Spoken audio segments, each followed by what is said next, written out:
begitu sampai ya, di Prof? tingkat desa, di tingkat kota semuanya kan ada sekolah. Ya. Karena itu kami berusaha untuk nanti pada waktunya ketika sudah bisa dijangkau semuanya, mendata dengan lebih akurat, termasuk tidak sekedar bangunannya, Ya. tapi peralatan-peralatan yang rusak itu apa saja yang diperlukan, itu juga akan menjadi prioritas kami untuk tahun 2026.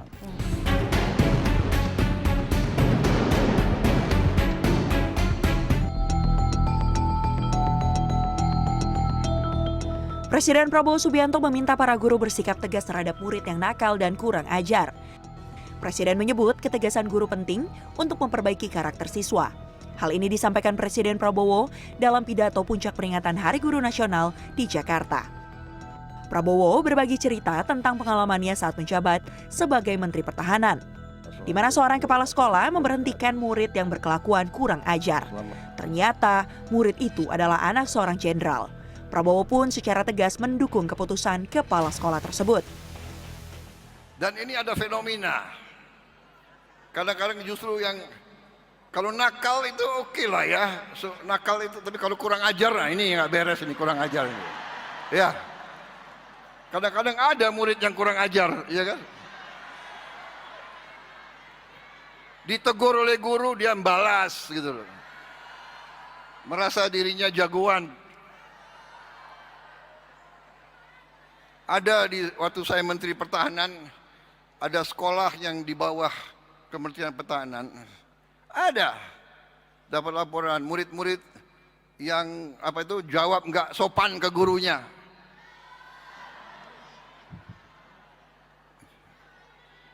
Ada yang banting pintu, langsung kepala sekolah memberhentikan anak itu. Tahu-tahu kepala sekolahnya agak grogi karena yang diberhentikan itu anak jenderal.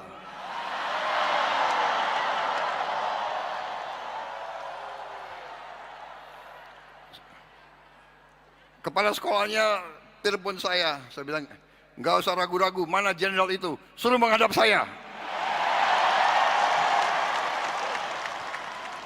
Aku tunggu-tunggu, nggak datang-datang juga itu jenderal.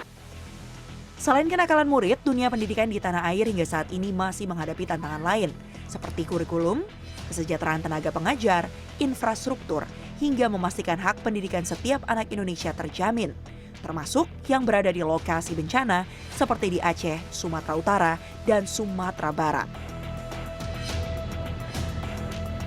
Di Kota Padang, Sumatera Barat, sejumlah sekolah yang terdampak banjir bandang yang melanda beberapa waktu lalu masih diliburkan. Salah satunya adalah SMA Negeri 9 Padang yang berada di Jalan Irigasi, Kecamatan Pau, Kota Padang. Selasa pagi hingga siang, majelis guru serta siswa tampak masih membersihkan material lumpur yang memasuki ruang belajar dan lingkungan sekolah. Proses pembersihan dilakukan dibantu menggunakan alat berat dan truk pengangkut untuk mengangkut material pasir dan lumpur yang menutupi ruang kelas dan lingkungan sekolah. Dengan kerja bersama membersihkan sekolah, diharapkan proses belajar mengajar akan bisa dimulai pada akhir pekan ini. Pasca banjir ini, Ananda, itu ada 20 ruang belajar itu terdampak lumpur, banjir lumpur, seperti yang masa ini. Kemudian ruang administrasi sekolah juga, ruang kepala sekolah, PU. Tidak hanya SMA Negeri 9 Padang yang terdampak banjir bandang, dari data Kementerian Pendidikan Dasar dan Menengah pada hari Minggu 30 November 2025, total sekolah akibat banjir bandang tercatat sebanyak 1.009 sekolah. Dengan rincian 310 di Aceh, 385 berada di Sumatera Utara, dan 314 sekolah rusak di Sumatera Barat.